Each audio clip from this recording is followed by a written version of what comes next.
आज बनाया है मैंने व्रत का खाना। व्रत के खाने में मैंने क्या क्या बनाया है, बने रहिएगा, पूरी वीडियो को देखिएगा, वीडियो को स्किप बिल्कुल भी मत कीजिएगा। मैंने बड़े आसान तरीके से बताया है कि कुट्टू के आटे की रोटी को हम कैसे बनाते हैं। Welcome back to my channel. कैसे हो आप?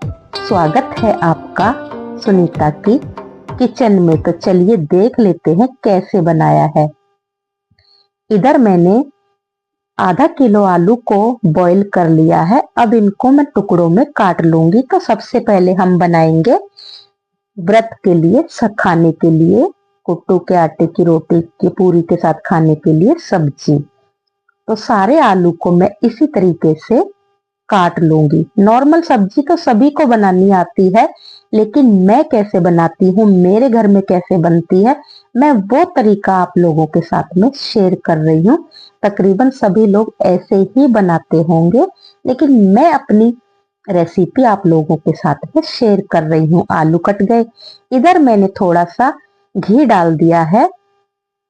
घी गर्म होते ही मैंने थोड़ी हींग डाल दी, थोड़ा जीरा डाल दिया है, कटी हुई हरी मिर्च डाल दी है।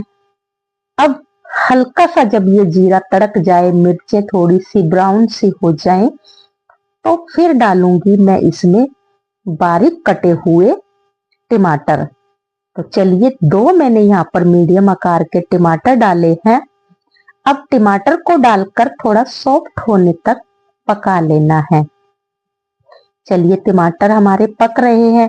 अब हल्के हल्के जब सॉफ्ट हो जाए तो इनको थोड़ा मैश कर देना है चम्मच की सहायता से। नॉर्मल व्रत का खाना सिंपल ही होता है, ज्यादा मसाले इसमें नहीं पड़ते। हल्दी डाल दी है थोड़ी सी, स्वाद अनुसार डाला है व्रत का नमक, हल्की सी मैंने कश्मीरी लाल मिर्च डाली है। हमारे यहाँ लाल मिर्च व्रत में खा लेते हैं। लाल मिर्च का कोई ऐसा कोई वो नहीं है कि हम लाल मिर्च ना डालें, क्योंकि अगर हरी मिर्च डाल सकते हैं, मेरा मानना है, तो लाल मिर्च भी डाल सकते हैं। हरी मिर्च से ही तो लाल मिर्च बनती है। और अलग से फिर कोई और क्या रीजन है कि अगर व्रत में लाल मिर्च नहीं खाते, मुझे तो इतना मालूम नहीं है। आप लोगों को किसी को मालूम हो तो मुझे कमेंट में जरूर से बताइएगा। चलिए, मसाला भुन गया तो मैंने डाल दिए हैं आलू। आलू को मसाले में अच्छी तरह से डाल करके 1-2 सेकंड के लिए अच्छी तरह से भून लेना है। तकरीबन 1 मिनट तक तो भून ही लेना, 1-2 सेकंड नहीं, 1 मिनट तक अच्छी तरह से भूनना। उसके बाद डालना पानी। मैंने यहाँ पर 1.5 गिलास पानी डाला है, जितनी ग्रेवी रखनी है।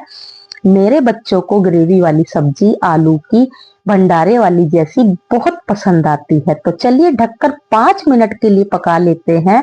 गैस की फ्लेम को मीडियम करके पका लिया है 5 मिनट के लिए, क्योंकि आलू हमारे पके हुए थे, पानी को ही हमें यहाँ पर पकाना था। तो चलिए, सब्जी बन चुकी है, आलू हमारे गले हुए थे पहले से ही। अब थोड़े थोड़े आलू को यहाँ पर मैश कर देना है, तो बिल्कुल एन भंडारे वाला स्वाद आएगा आपकी सब्जी में, जैसे हम भंडारे में खाते हैं, मंदिर वगैरह में, या कहीं भी हम पूजा पाठ में जाते हैं तो पूरी के साथ ऐसी ही सब्जी मिलती है। तो चलिए, सब्जी तो बन चुकी है। अब हम सब्जी को ढककर रख देते हैं साइड में।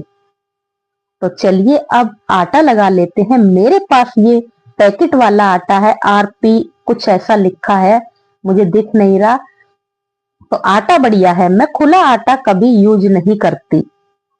ये 250 ग्राम का पैकेट है। मैं यहाँ कोई किसी कंपनी का प्रचार नहीं कर रही, मैं सिर्फ आपको बता रही हूँ कि खुली चीजों में कुछ कभी कभी मिलावट आती है और साफ नहीं होती, तो इसीलिए पैकेट वाला ही आप यूज कीजिए। स्वाद अनुसार व्रत का नमक डाल दिया है। अब ये देखिए, मेरे पास आलू जो उबले हुए थे, उनमें से थोड़े मैंने आलू बचा लिए थे। आलू को यहाँ पर आटे में, अगर आपको बिल्कुल बढ़िया कुट्टू के आटे की रोटी, पराठे या पूरी का आटा लगाना है, तो आलू को अच्छी तरह से मैश करके डालना। मैंने मैसर की सहायता से आलू को मैश करके डाला था। अच्छी तरह से आटे में पहले मसल लिया है, फिर थोड़ा थोड़ा पानी डाल करके अब मैं आटे को लगा लूंगी। यहाँ पर थोड़ा थोड़ा ही पानी डालना है। ये स्पेशल एकदम से टिप है आप लोगों के लिए। ज्यादा पानी बिल्कुल भी मत डाल देना। जिनको कुट्टू का आटा की रोटी, पराठे, पूरी बनाने में दिक्कत आती है ना, तो बिल्कुल थोड़ा थोड़ा पानी डालकर एक टाइट डो लगाना है, सख्त डो लगाना है।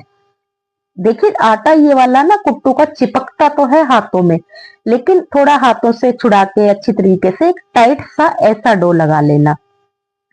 पतला डो आप बिल्कुल भी मत लगाना, वरना आपकी पूरियां, रोटी, पराठे अच्छी तरह से नहीं बनेंगे। इधर थोड़ा सा मैंने डाल दिया है घी। अब थोड़े से घी का हाथ लगा करके छोटे छोटे पूरी जितने पेड़े बना लेने हैं।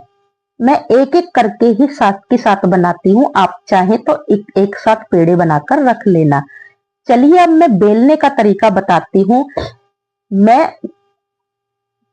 आपको थोड़ा सा घी लगाकर बेलकर दिखाऊंगी। आप यहाँ पर सूखा आटा भी कुट्टू का बुरक के बेल सकते हैं। आप अगर बिगनर्स हो तो सूखे आटे से ही बेलना, क्योंकि ये आटा थोड़ा चिपकता है। मैं तो संभाल लूंगी। अगर ये देखिए टूट रहा है ना, अब मैं आपको इसको उठाकर दिखाती हूँ। मैं अलग अलग तरीकों से बनाती हूँ, बनाकर दिखाती हूँ आपको। देखिए चाकू की सहायता से थोड़ा ऐसा उठाऊंगी तो बड़े आराम से उठ जाएगी। देखिए उठ गई, कितनी बढ़िया पूरी बनी है। अब मैं दूसरी भी बेल कर दिखाती हूँ। अगर हम सूखे आटे से, कुट्टू के आटे, सूखे आटे का लगा के बेलते हैं ना, तो थोड़ी आसानी से बेल जाती है। मेरे पास एक पैकेट पूरा था तो इसीलिए मैंने पैकेट को खोला नहीं। मैंने ऐसे ही थोड़ा सा घी लगा करके पूरियों को बेल लिया। मैं हाथ से भी बना लेती हूँ। ज्यादातर मैं हाथ से ही बनाती हूँ, साथ के साथ बनाती रहती हूँ और साथ के साथ ऑयल में डालती रहती हूँ। ऑयल जब अच्छी तरह से गर्म हो जाए तो गैस की फ्लेम को मीडियम कर देना, फिर आप पूरियों को डालना। हाथ से भी पूरियां बड़ी आसानी से बहुत बढ़िया बनती हैं। मैं कभी आपको हाथ से भी बनाकर दिखाऊंगी। तो चलिए इसी तरीके से हम पूरियों को अलटते पलटते हुए फ्राई कर लेंगे। बहुत टेस्टी लगती हैं ये वाली पूरी। आप किसी भी सब्जी के साथ में, जरूरी नहीं है कि आलू की सब्जी के साथ में ही खाएंगे। आलू गोभी बना सकते हैं, लौकी की सब्जी बना सकते हैं, कोई भी आप व्रत में सब्जी जो आप खाते हो आप उसके साथ, इवन रायते के साथ भी खाएंगे ना तो बहुत अच्छी लगेंगी। यहाँ पर इनके साथ में मिर्च फ्राई करके रख लेंगे और रायता हो तो उससे भी ये बहुत ही टेस्टी लगती है। चलिए तो हमारी 2 पूरियां फ्राई हो चुकी हैं और बाकी भी मैं पहले आपको थाली लगाकर दिखा देती हूँ। मैंने 5-6 पूरियां पहले ही फ्राई कर ली थाली लगाकर दिखाने के लिए। उसके बाद में मैंने अपनी बेटियों को गरम गरम खिलाई। ये मैंने अपनी बेटियों को थाली लगाकर दे दी भोग लगाने के लिए। मेरी बेटी ने देखिए खीर भी बनाई थी। मैथिली ने इतनी स्वादिष्ट, इतनी टेस्टी खीर बनाई थी, मैं क्या बताऊं। मेरी बेटी मैथिली ने पहली बार साबूदाने की खीर बनाई थी। तो मेरी बेटी के लिए आप कमेंट जरूर कीजिएगा ताकि मेरी बेटी का हौसला बढ़े। तो चलिए थाली रेडी है।